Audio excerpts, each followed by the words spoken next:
रूहानी बाप बैठ रूहानी बच्चों को समझाते हैं।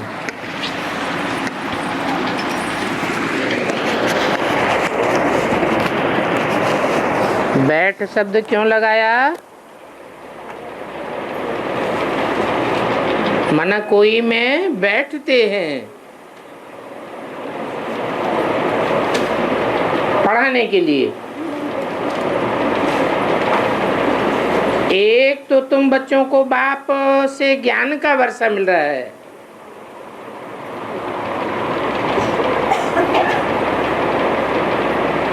और बाप से गुण भी उठाना है,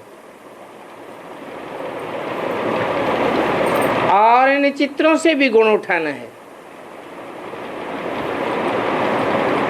बाप को कहा जाता है शांति का सागर। तो तुम बच्चों को शांति भी धारण करनी है, और शांति के लिए बाप समझाते हैं कि एक दो से शांति से बात करो। ये शांति से बात करने का गुण भी उठाया जाता है। ज्ञान का तो गुण उठा ही रहे हो, ये नॉलेज तो पढ़नी ही है जैसे और पढ़ाई होती है। और ये पढ़ाई सिर्फ विचित्र बाप पढ़ाते हैं।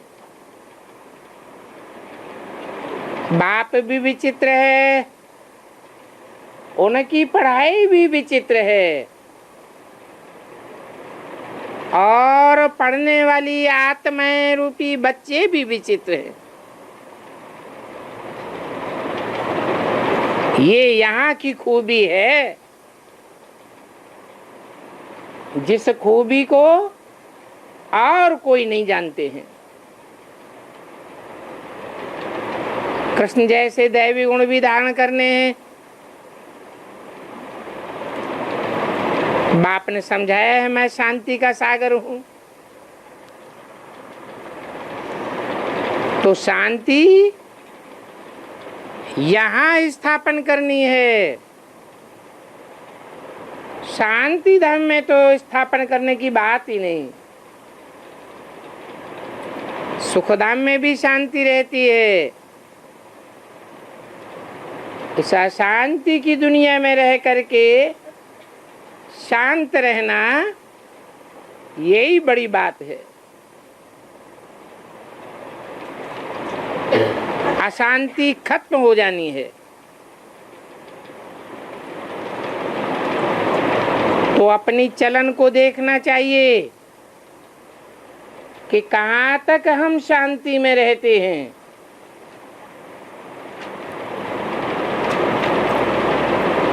संकल्पों में कहाँ तक शांति है, वाचा में हम कितने शांत रहते हैं। कहीं कर्मेंद्रियां भी अशांत तो नहीं होती। बहुत पुरुष लोग होते हैं जो शांति ही पसंद करते हैं, समझते हैं शांत रहना अच्छा है। और ये शांति का गुण भी बहुत भारी है, परंतु शांति कैसे स्थापन होगी? शांति का अर्थ क्या है, ये भारतवासी बच्चे नहीं जानते हैं। क्योंकि बाप तो भारतवासियों को ही कहेंगे।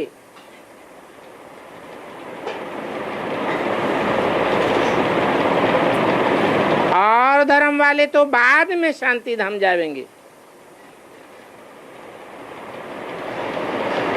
भारतवासी शांति धाम सुख धाम में पहले जाते हैं, और शांति का सागर बाप भी आते हैं भारत में।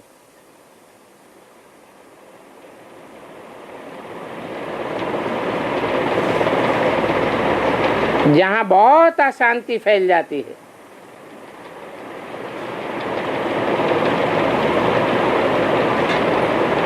अंदर ही अंदर ग्रह युद्ध होता रहता है। आत्माएं कितनी अशांत होती हैं। अभी तुम समझते हो बरोबर अंदर में शांति जरूर चाहिए। ऐसे नहीं, कोई अशांत करे तो खुद को भी अशांत हो जाना है। नहीं,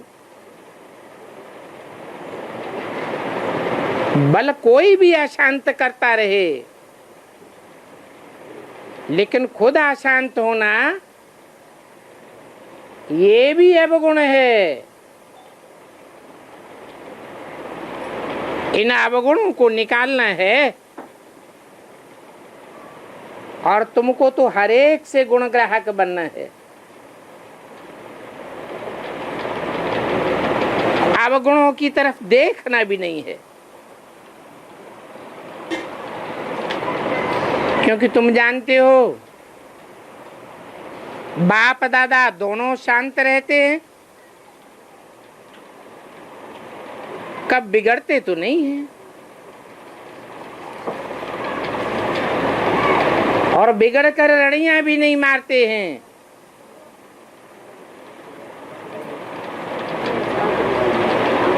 तो ये भी सीखा है ना, जितना शांत में रहें उतना अच्छा है। और शांति में रहने से ही अच्छी याद कर सकते हैं। अशांत रहेंगे, दूसरों को अशांत करेंगे तो अच्छी याद आ ही नहीं सकती। अशांति वाले न खुद याद करेंगे न औरों को याद करने देंगे। तो हर एक से गुण ग्रहण करना है। इस बात में दत्तात्रेय का भी मिसाल दिया जाता है। कौन है दत्तात्रेय? दत्ता माने दिया हुआ, त्रेय माने तीन के द्वारा। ब्रह्मा, विष्णु और शंकर, इन तीन बच्चों के साथ मैं आता हूं।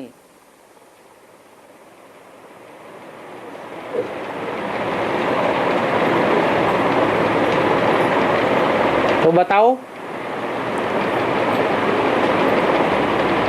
अकेला तो मैं आता नहीं हूं। जिन तीन के साथ आता हूं वो तीन आत्माएं कौन?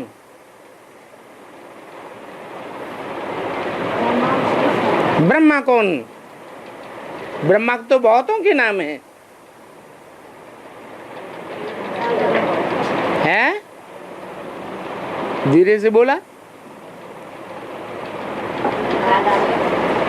राधा कृष्ण, जगदम्बा, जगत पिता, जिसे प्रजापिता ब्रह्मा कहें, और वैश्वी शक्ति।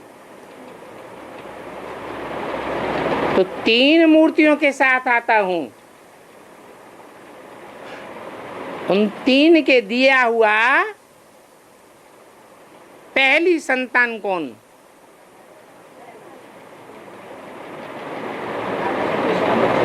कौन है? राधा है। दादा लेखराज। दादा लेखराज का नाम बदल गया, वो तो पुराने जन्म का नाम है। इस नए जन्म का नाम हुआ कृष्ण। बच्चे का जन्म हुआ। पहला पत्ता कृष्ण है ना। वो तो सतयुग में होगा। उसको जन्म देने वाला कहाँ होता है? जरूर संगम में होगा। ऊंचते ऊंच युग सतयुग को नहीं कहेंगे, किसे कहेंगे? संगम युग है ऊंचते ऊंच युग, जहां 3 देवताएं प्रत्यक्ष होते हैं विशेष।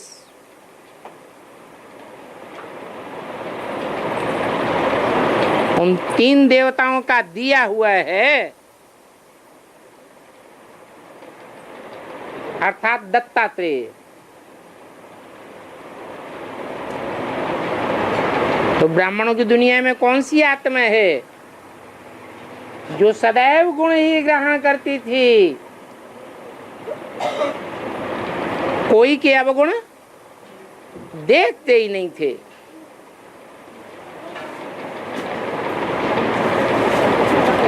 कौन? ब्रह्मा बाबा। अब ये तो जानते हो कि देवताओं जैसे गुणवान तो कोई होते ही नहीं है। देवताएं होते हैं सतयुग में। उन देवताओं में पहला देवता कौन? पहला पत्ता कौन? कृष्ण। तो अभी तुम बच्चों की बुद्धि में बैठा है कि एक ही विकार मूल है, सब अवगुणों का मूल है। उस काम विकार पर तुम जीत पा रहे हो और पाते रहते हो, साथ साथ कर्मेंद्रियों पर भी जीत पा रहे हो।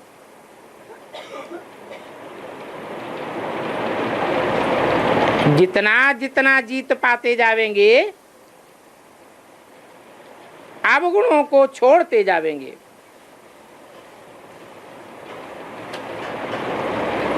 अवगुणों को तो देखना भी नहीं है, धारण करने की तो बात ही दूर। और अवगुणों की बात बोलना भी नहीं है। ये तो कचरा है। कचरा फैलाया जाता है या कचरे को दबाया जाता है?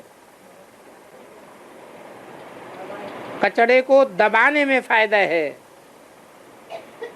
फैलाने से तो बदबू फैलाएगा।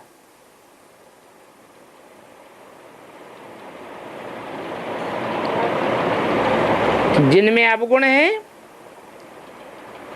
उनके पास भी नहीं जाना चाहिए।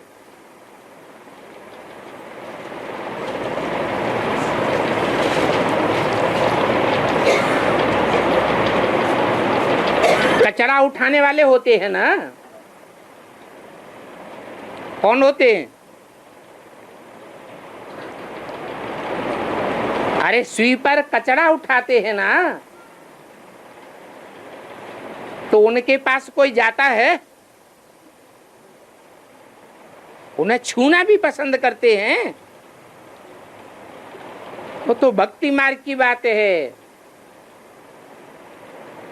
वो तो हद का कचरा है। और तुम्हारा ये बेहद का अवगुणों का कचरा है। तो इन अवगुणों को देखना भी नहीं है, बोलना भी नहीं है, और अवगुणों का संग, अवगुणियों का संग भी नहीं करना है। और खुद भी बहुत मीठा, बहुत शांत रहना है। थोड़ा भी शांत रहने से तुम अनुभव करेंगे कि थोड़ा ही बोलेंगे,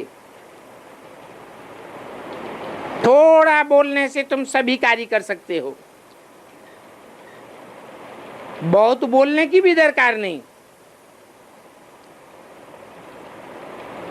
सभी से गुण ग्रहण करके गुणवान बनना है।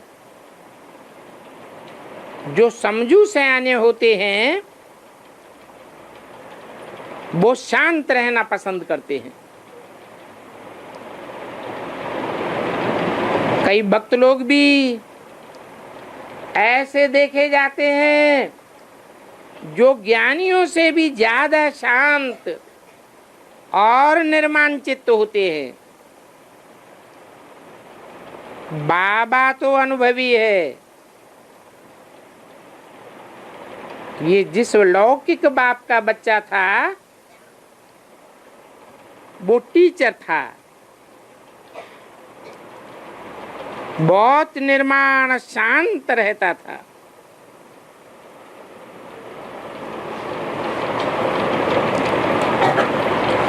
क्रोध कब होता ही नहीं था। जैसे साधु लोग होते हैं तो उनकी कितनी महिमा की जाती है। भगवान से मिलने के लिए पुरुषार्थ करते रहते हैं। काशी में हरिद्वार में जाकर के रहते हैं। तो बच्चों को बहुत शांत, बहुत मीठा रहना चाहिए। यहाँ अगर कोई अशांत रहते हैं तो वो शांति के निमित्त बन ही नहीं सकते। जन्म जन्मांतरा शांति फैलाते रहेंगे। ऐसे अशांति फैलाने वालों से बात भी नहीं करनी चाहिए। दूर ही दूर रहना चाहिए।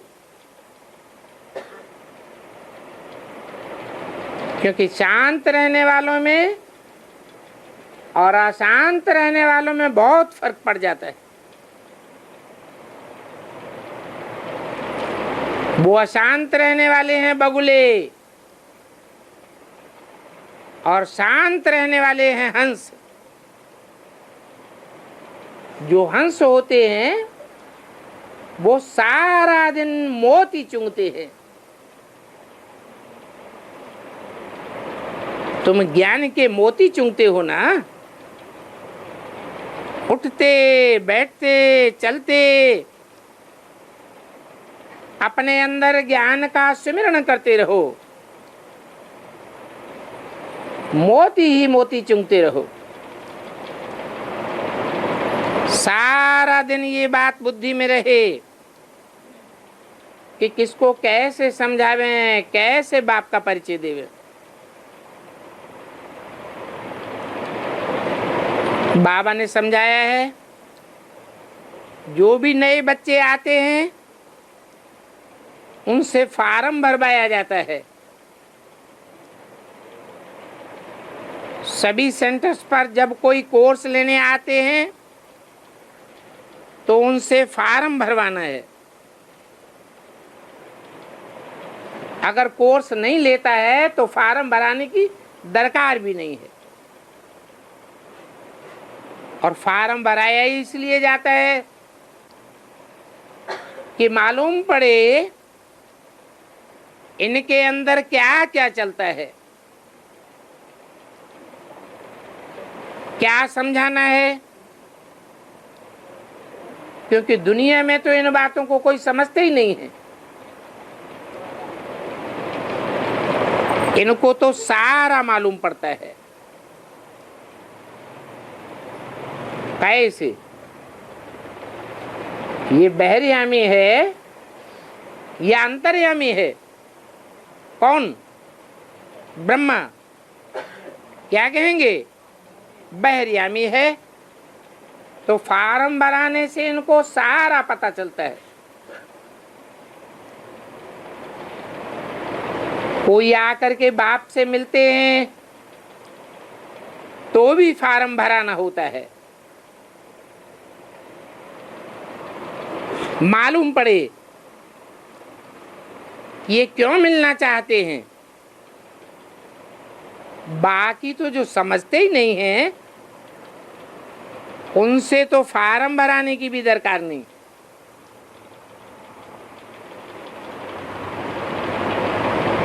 जो कोई भी आते हैं उनको हद के और बेहद के बाप का परिचय देना है, क्योंकि तुम बच्चों को भी बेहद के बाप ने आकर के परिचय दिया, तो फिर तुम औरों को बेहद के बाप का परिचय देते हो। बोलो, उनका नाम है शिव बाबा।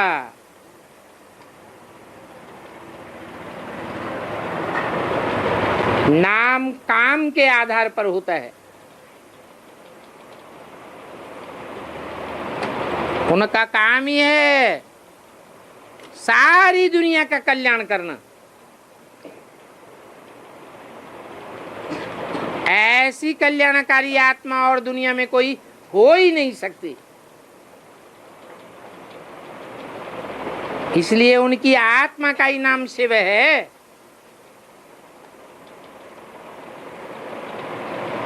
वो कभी भी शरीर धारण नहीं करते।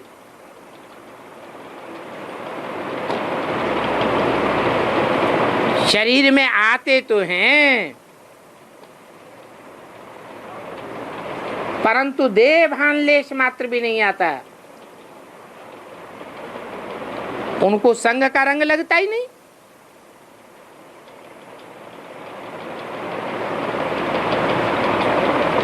है वो निराकार, जैसे आत्मा निराकार है। आत्मा शरीर छोड़ जाती है तो देखने में आती है क्या? जो देखने में नहीं आती है उसको अव्यक्त निराकार कहा जाता है। जैसे आत्माएं अव्यक्त हैं, निराकार हैं, वैसे उन आत्माओं का बाप परमपिता परमात्मा भी निराकार अव्यक्त है, परंतु वो साकार में प्रवेश करता है, तब बाबा कहा जाता है। इसलिए नाम पड़ता है शिव बाबा।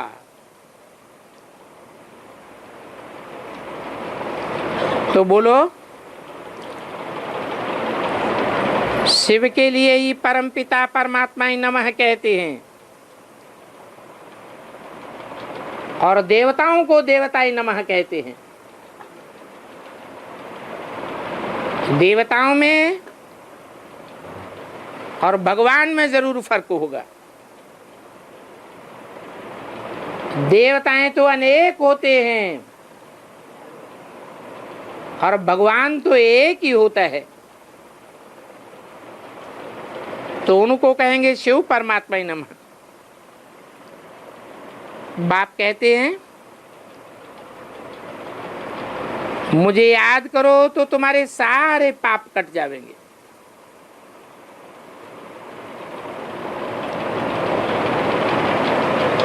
पाप करते करते तुम अकल्याणकारी बन गए, कोई का कल्याण कर ही नहीं सकते। तो मुझे याद करो। मुक्ति, जीवन मुक्ति का वर्षा पाने के लिए पवित्र आत्मा बनना है तो बुद्धि से मेरा संग करो। मन बुद्धि को ही आत्मा कहा जाता है। मन वहां जाता है जहां हमारी तन से कमाया हुआ धन जाता है, और जहां तन की ताकत जाती है वहां हमारा मन जरूर जाता है।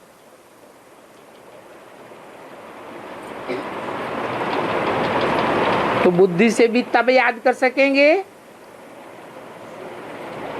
जब तन, धन, धाम, सुहृद, परिवार, संपर्कियों और संबंधियों की बाजी लगाएंगे।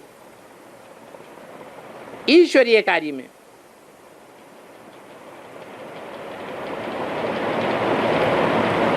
तो पवित्र आत्मा जरूर बनेंगे। पवित्र आत्माएं के लिए नई दुनिया चाहिए, जिसको सतयुग कहा जाता है। वहां जाना है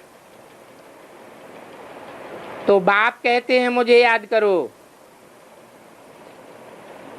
मैं ही एवर प्योर हूं। मुझे याद करेंगे तो तुम्हारे सारे पाप कट जाएंगे।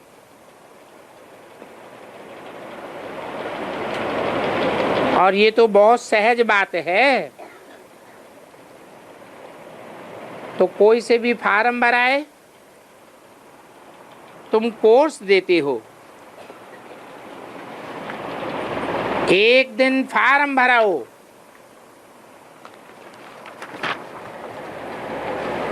फिर उनको समझाओ। 9/12/68 की वाणी का दूसरा पेज। बीच में फिर फार्म भराओ तो तुमको मालूम पड़ेगा कि हमने इनको जो कुछ समझाया वो उनकी बुद्धि में बैठा या नहीं बैठा। तुम परख सकते हो कि कहीं वह वायरे मिसल तो नहीं बैठा रहता है। तुम देखेंगे 2 दिन के फार्म में फर्क जरूर पड़ जाएगा। तुमको झट पता पड़ जाएगा कि वो क्या समझा है। हमारी समझाने पर उसने विचार किया है व नहीं। बीच बीच में फार्म भराते रहने से फर्क पड़ता जाएगा। तो ये फार्म सभी के पास होना चाहिए। बाबा के ख्याल में तो आता है कि बहुत सेंटर पर ऐसे बच्चे हैं जो फार्म नहीं भराते। बाबा मुरली में डायरेक्शन देते हैं तो बड़े बड़े सेंटर्स को झट एक्ट में लाना चाहिए।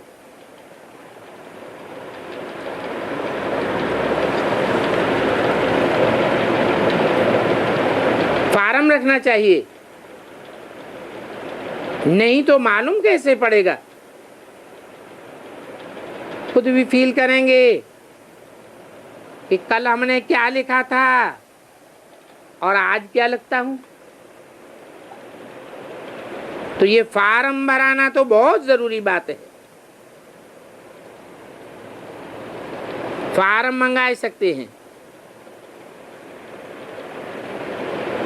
अलग अलग जगह समझ भरावें छपावें तो भी कोई हर्जा नहीं है।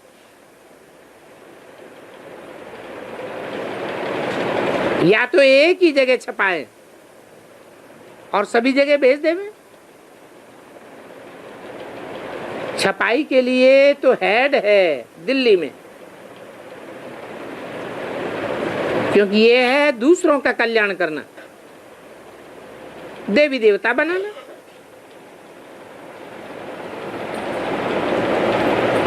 देवी देवता अक्षर बहुत ऊंचा अक्षर है। दैवी गुण धारण करने वाले को देवता कहा जाता है। अभी तुम भी दैवी गुण धारण कर रहे हो। तो जहां भी प्रदर्शनी या म्यूजियम आदि होता है वहां ये बहुत फार्म होने चाहिए,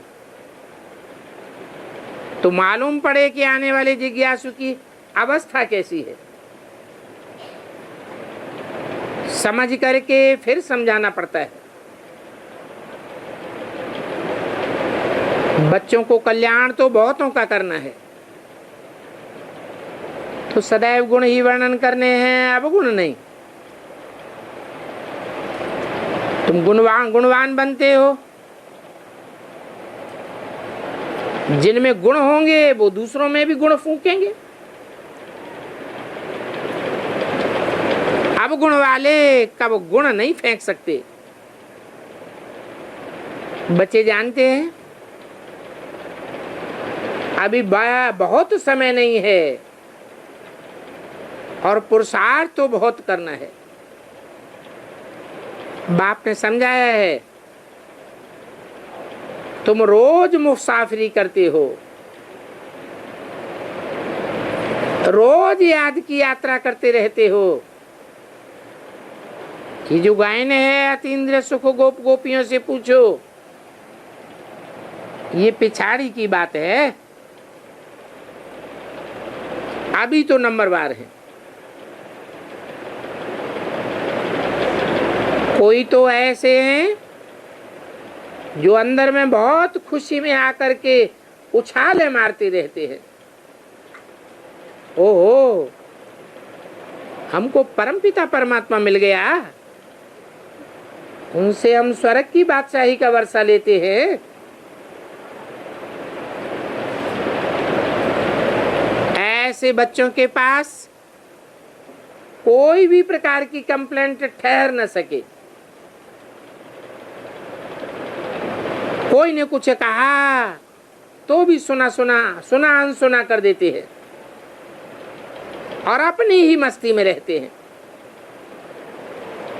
कोई भी बीमारी याद आती है तो भी तुम सिर्फ याद में रहो। याद में रहने से तुम्हारा कर्मों का बोझा हल्का होगा और बीमारी भी खत्म हो जाएगी। दवाई आदि तो निमित्त मात्र है, मूल बात है पापों का बोझा। ये हिसाब किताब अभी ही चुकतू करना है, फिर तो तुम 21 जन्म के लिए फूल बन जाते हो। कोई भी पाप का बोझा रह न सके, क्योंकि वहां तो कोई दुख की बात ही नहीं है। गाया जाता है खुशी जैसी खुराक नहीं।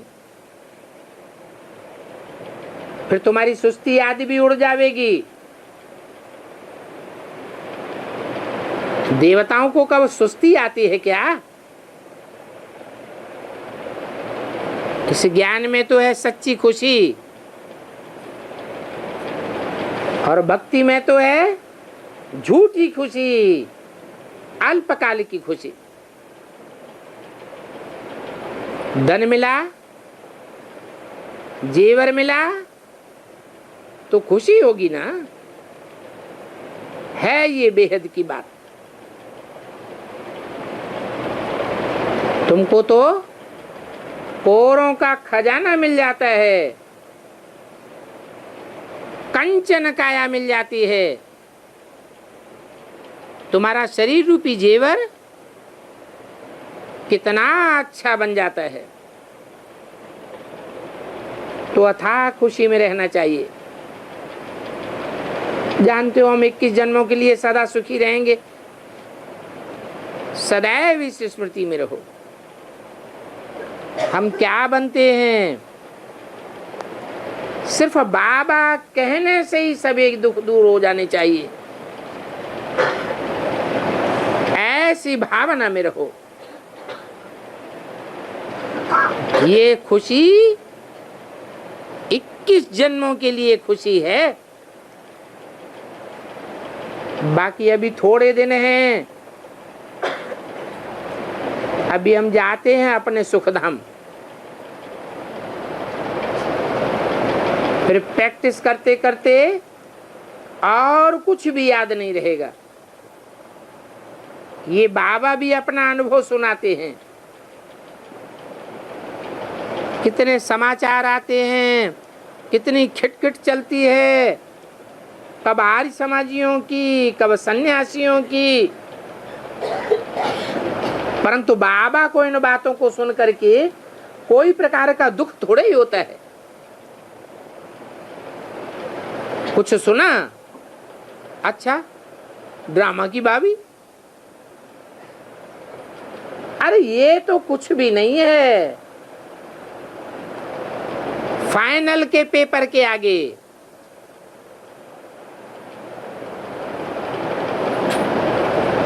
और हम तो अभी कौरों का खजाना लूटने वाले बनते हैं। अपने से बातें करने में भी खुशी हो जाती है,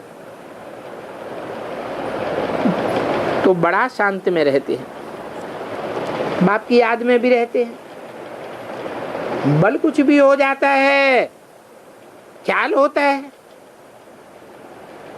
परंतु हम तो अपने पुरुषार्थ में लगे ही रहते हैं। उनका चेहरा खुशी से खिलता रहेगा। स्कॉलरशिप आदि मिलती है तो चेहरा कितना हर्षित रहता है। अभी तुम भी पुरुषार्थ कर रहे हो इन लक्ष्मी नारायण जैसा हर्षित बनने के लिए, परंतु इन लक्ष्मी नारायण में तो ज्ञान नहीं है और तुमको तो ज्ञान भी है, तो तुमको तो बहुत खुशी में रहना चाहिए और हर्षित भी होना चाहिए। इन देवताओं से तुम बहुत ऊंचे हो। किन देवताओं से? है सतयुग के जो लक्ष्मी नारायण हैं उनसे या उनकी डायनेस्टी से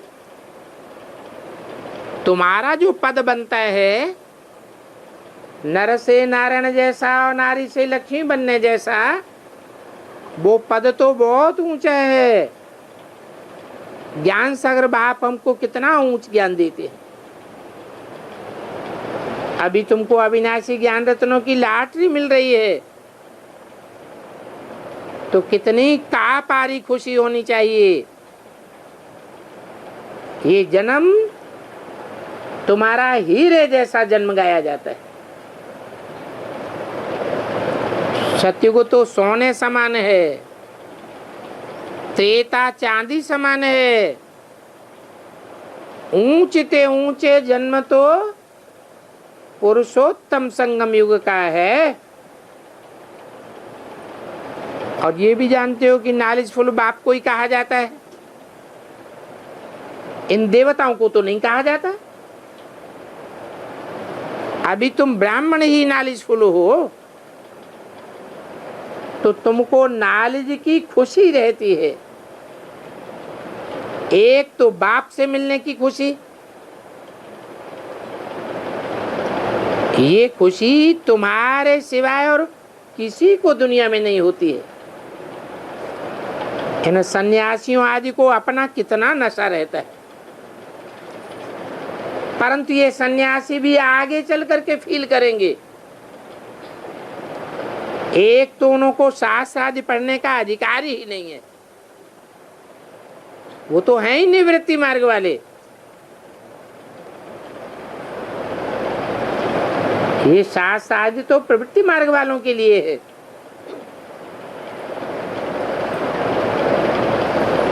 जैसे दोस्त और दुश्मन होते हैं ना, तो भक्ति है दुश्मन। ये भक्ति करते करते दुखधाम बन गया। तीर्थों आदि पर भक्ति मार्ग का कितना फैलाव रहता है, ये तो दुखधाम बन गया। इस भक्ति मार्ग में चलने से कोई सुख नहीं मिलता।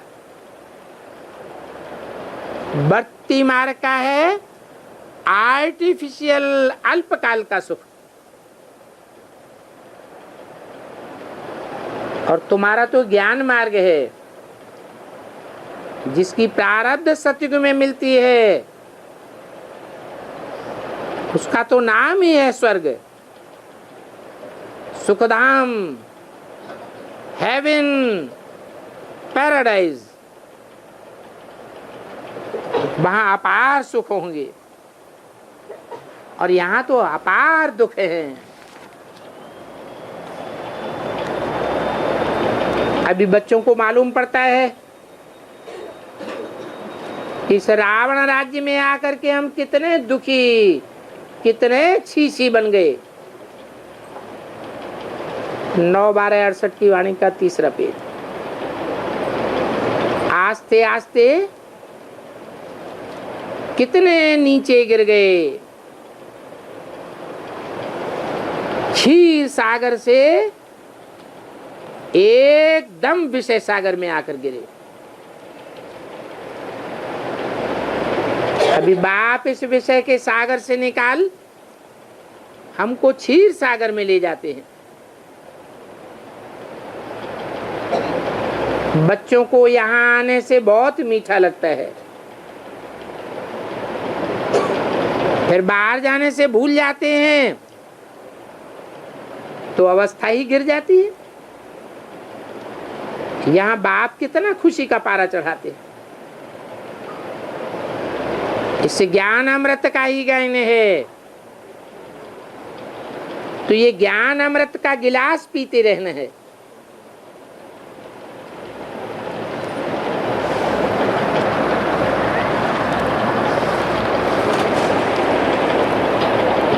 ब्रह्मा बाबा जब तक जीते रहे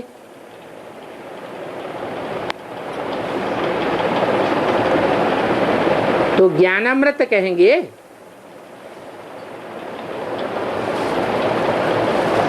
अमृत तो मंथन से निकलता है,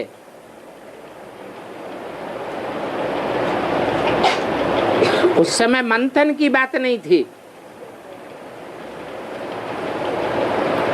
सुनना और सुनाना होता था। समझने और समझाने को ज्ञान कहा जाता है।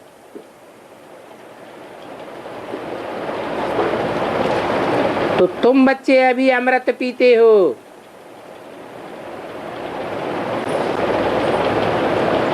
ज्ञान अमृत बाप से ही मिलता है। यहाँ तुमको बहुत नशा चढ़ता है, इस नशे का नाम ही है नारायणी नशा। फिर बाहर जाने से वो नशा कम हो जाता है। बाबा खुद फील करते हैं कि यहाँ आने से बच्चों को फीलिंग आती है नशे की।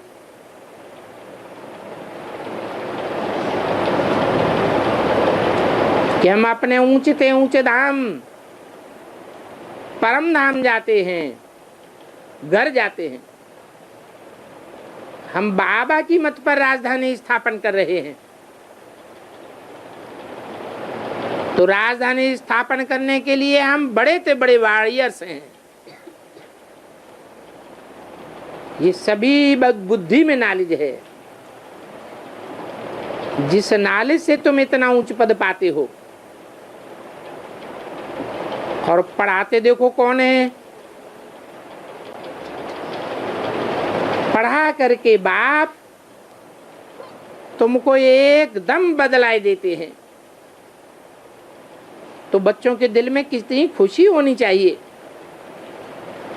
ये भी दिल में आना है कि जो खुशी हमको होती है वो हम औरों को भी बांटे। रावण से तो श्राप मिलता है और बाप से वर्षा मिलता है। रावण के श्राप से तुम कितना दुखी अशांत बन गए। बहुत गोप भी हैं जिनके दिल में होता है सर्विस करने का, परंतु ज्ञान का कलश तो माताओं को मिलता है, क्योंकि शक्ति दल है ना। और वंदे मातरम भी गाया हुआ है।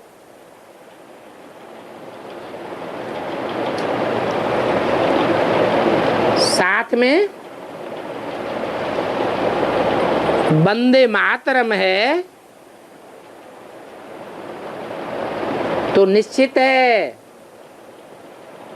कि वंदे पितरम तो होगा ही, परंतु बाप है गुप्त। बाप आते हैं तो शक्तियों को प्रत्यक्ष करते हैं। तो नाम पहले माताओं का है। कहते भी हैं लक्ष्मी नारायण, सीताराम, राधा कृष्ण। पहले सीता फिर राम। यहां पहले मेल का नाम फिर फीमेल का नाम लिखते हैं। ये है ही रावण राज्य। कहेंगे ये भी खेल है। तो बाप तो सभी कुछ समझाते रहते हैं। भक्ति मार्ग का राज भी समझाते हैं कि भक्ति में क्या क्या होता है। जब तक ज्ञान नहीं है तो पता थोड़ा ही पड़ता है। अभी तुम समझते हो, पहले हम तो जैसे अनपढ़ थे, जट बुद्धि थे, गंध में पड़े हुए थे। अभी हमारे कैरेक्टर्स सुधरते जाते हैं। तुम्हारे दैवी कैरेक्टर्स बन रहे हैं। 5 विकारों से आसुरी कैरेक्टर्स बन जाते हैं। तो देखो कितनी चेंज हो रही है। और चेंज में आना चाहिए। ये शरीर छूट जाएगा तो फिर चेंज थोड़े ही हो सकेंगे। बाप में ताकत है। तुमको कितनी चेंज में लाते हैं। अनुभव में सुनाते हैं हम बहुत कामी, शराबी, कबाबी था। इस ज्ञान में आने से हमारे में बहुत चेंज हुई है। अभी हम बहुत खुशी में रहते। कोई कोई को ये बातें सुनाते प्रेम के आंसू भी आ जाते। बाप समझाते तो बहुत हैं, परंतु बच्चे ये बातें भूल जाते। नहीं तो सदैव खुशी का पारा चढ़ा रहे। हम बहुतों का कल्याण करें। बहुत मनुष्य संसार में दुखी हैं, उनको रास्ता बतावें। समझाने के लिए कितनी मेहनत करनी पड़ती है। गालियां भी खानी पड़ती हैं। पहले से ही आवाज है कि ये सबको भाई बहन बनाते हैं। बोलो, भाई बहन का संबंध तो निर्विकारी है ना। ये तो अच्छा संबंध है ना। मंदिर में जाते हो तो बोलते हो ना, तुम माता पिता हम बालक तेरे। तो भाई बहन हुए ना। अभी तुम बच्चे तो जानते हो कि हम आत्माएं तो भाई भाई हैं, परंतु फिर भी जन्म जन्मांतर की जो दृष्टि बनी हुई है स्त्री पुरुष की, वो दृष्टि टूटती ही नहीं है। बाबा के पास तो बहुत पत्र आते हैं। लिखती हैं, बाबा हमारे ऊपर तो बहुत कुदृष्टि रखते हैं। बाबा हमको बचाओ, हम इनसे कैसे छूटें। हमको भाई खराब करता है, हमको चाचा खराब करता है। द्रौपदी ने भी पुकारा है।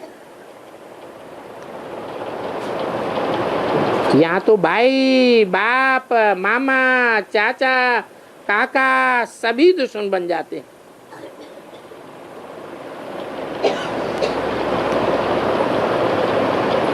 बाप कहते हैं ये कोई नई बात नहीं है।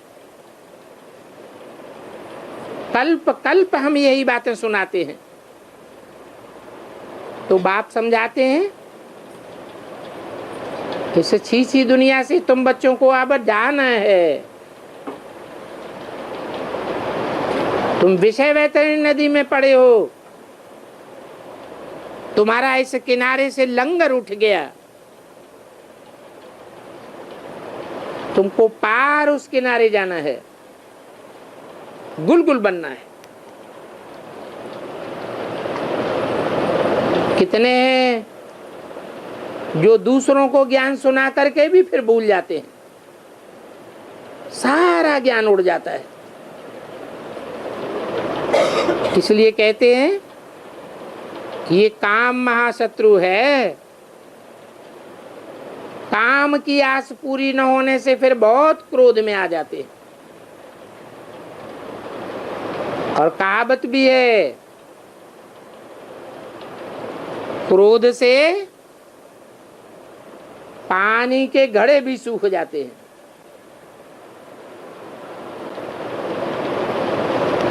कोई कोई तो खुद जाकर पुलिस में रिपोर्ट करते हैं कि हमको ऐसे ऐसे मारते हैं। परंतु इस बात में बड़ी महावीरनी चाहिए, नहीं तो मोह आ जाता है। कुछ न कुछ सटका तो खाना ही पड़ता है ना। 21 जन्म का सुख पाने के लिए एक जन्म सटका खाया तो कोई हर्जा थोड़ा ही है। बाप कहते हैं जो रीढ़ बकरियां होती हैं वो ही मार खाती हैं। कोई तो फिर ऐसी हैं जो परवश हो करके मार ही खाती रहती है, छी होती रहती है, जैसे कि बिल्कुल ताकत ही नहीं है, कहीं भी बाहर निकल न सकें। बाबा तो बहुत अनुभवी है। इस विकार के पीछे राजाओं ने अपनी राजाई गंवाई है। ये काम महाशत्रु है। सभी कहते हैं बाबा ये बहुत कड़ा दुश्मन है। बाप कहते हैं काम को जीतने से तुम विश्व के मालिक बनेंगे, पर तो काम का विकार ऐसा कड़ा है जो इतनी प्रतिज्ञाएं करके भी गिर पड़ते हैं। बहुत मुश्किल से कोई सुधरते हैं। इस समय सारी दुनिया के कैरेक्टर से बिगड़े हुए हैं। पावन दुनिया कब थी, कैसे बनी, ये किसी को पता नहीं है। लक्ष्मी नारायण ने ये राजभाग कैसे पाया, कब, कोई बता ही नहीं सकता। आगे चल करके ऐसा समय आवेगा जो तुम लोग विलायत आज में भी जावेंगे।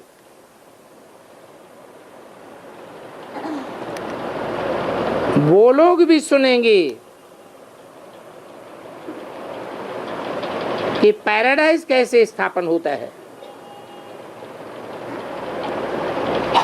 और ये पैराडाइज कब था, अभी तो कोई को पता नहीं है।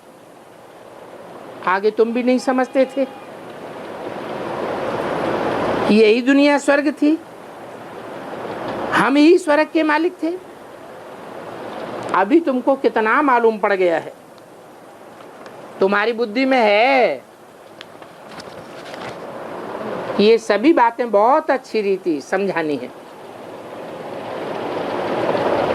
तो अभी तुम्हारी यही लत पक्की हो जानी चाहिए, यही तात लगी रहे कि हम कैसे समझावें। 9/12/68 की वाणी का चौथा पेज। कि समझाने की सिवाय और सारी बातें भूल जानी चाहिए। बाप दादा तो बैठे हैं, कोई भी बात में नाराज नहीं होना है। बाप के पास चले आना चाहिए। बाप तो सभी दुख दूर करने वाला बैठा है ना। तुम्हारे तो सभी दुख दूर हो जाते हैं। तुम जानते हो हम ट्रांसफर हो रहे हैं अपने सुखधाम में, इसकी बहुत खुशी रहती है। तुमको तो फर्स्ट क्लास लॉटरी मिलती है, तो तुमको अपनी संभाल आप ही करनी है, अपना सुधार करना है, क्योंकि तुम्हारी योग बल की बात है। बाप ही आकर के योग बल सिखलाते हैं। इस योग बल से ही विश्व के मालिक बन सकते हो। वो लोग आपस में लड़ते झगड़ते रहते हैं, एक दो को कितनी अपनी ताकत दिखलाते हैं, समझते हैं हम ही जीत जाएंगे। सभी आपस में लड़ेंगे तो जरूर दिन प्रतिदिन जोर भरते जाते हैं, समझते हैं बस अभी लड़ाई लगी कि लगी। उनके अंदर में तो होगा कि मैं जीतूंगा, क्योंकि मैं महापावरफुल हूं। क्रिश्चियंस का आपस में ही ऐसे चलता है, उनमें बहुत ताकत है। इन क्रिश्चियंस के पास ही बामसादे बहुत हैं, ये यादव संप्रदाय है। महाभारत में गायन है ना, यादवों के पेट से मूसल निकले।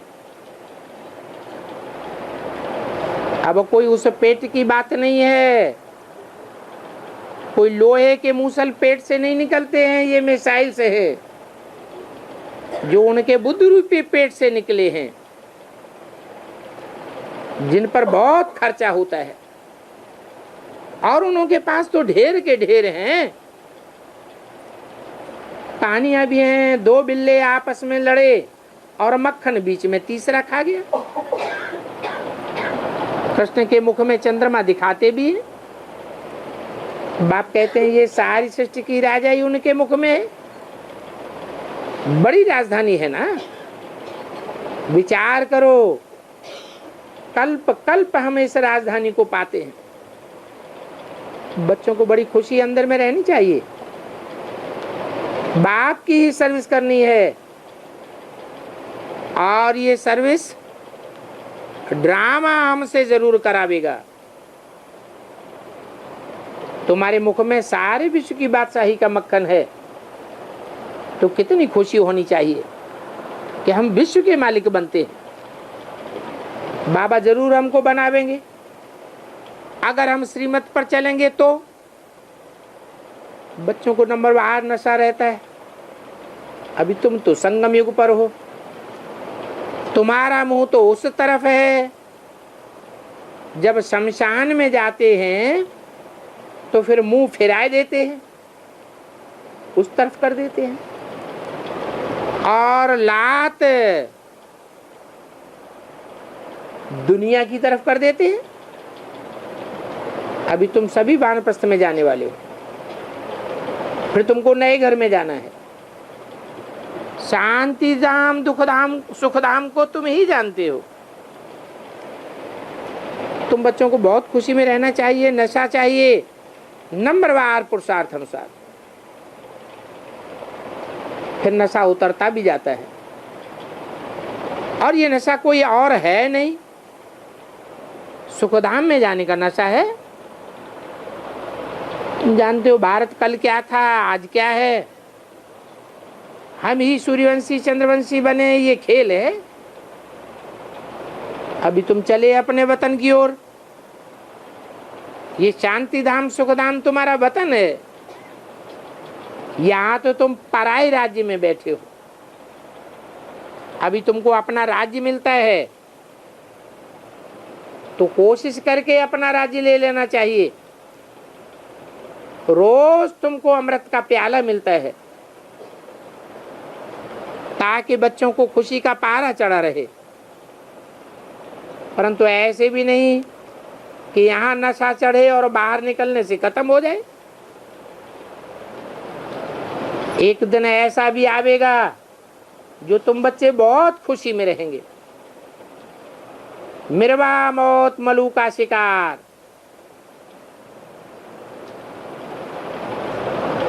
दुनिया के वो मनुष्य तो जानवरों में सलबरते रहेंगे, क्योंकि बाप को जानते ही नहीं हैं। और तुमको तो ज्ञान है। जानते हो हम आत्मा शरीर छोड़ करके जाते हैं अपने घर, फिर लौटेंगे तब जब सब ठीक ठाक हो जाएगा। क्या कहा? परमधाम से कब लौटेंगे?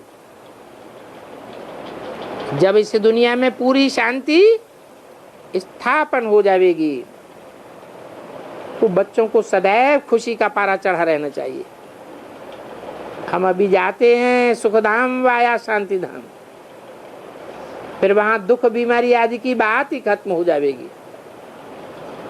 कोई भी प्रकार का छी अक्षर सुनने की बात ही नहीं। ये है सत्य नर से नारायण बनने की कथा, जिसको अमर कथा भी कहते हैं, तीजरी की कथा भी कहते हैं। इन नेत्रों से तो बल देखो,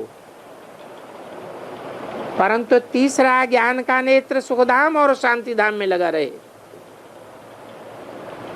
ऐसे कब कोई सिखला ही नहीं सकता कि वेद का बाप ही आकर कहते हैं बाप को याद करो और वर्षे को याद करो, शांति धाम और सुख धाम को याद करो। इन आंखों से जो कुछ भी देखते हो सब को भूल जाओ। बाप तुम्हारे लिए नया घर बनाते हैं तो फिर पुराने घर से दिल हट जानी चाहिए। अभी बाकी थोड़ा समय है, इसलिए अपने शांति धाम सुख धाम को याद करो, सिखलाने वाले बाप को याद करो तो वहां पहुंच जाएंगे। फिर जितना जो याद करेंगे। इस पुरानी दुनिया में पराये राज्य में तो तुम थोड़े समय के लिए हो, ये कोई तुम्हारा अपना राज्य थोड़े ही है। ये तो पराया रावण का राज्य है, और रावण का राज्य सारी दुनिया पर है, सिर्फ लंका में नहीं, सारी दुनिया में रावण राज्य। इसको बेहद का फॉरेन राज्य कहा जाता है। एक एक मनुष्य में इन 5 भूतों की प्रवेशता है। अच्छा, रूहानी बच्चों को रूहानी बाप दादा का याद प्यार, गुड मॉर्निंग, नमस्ते।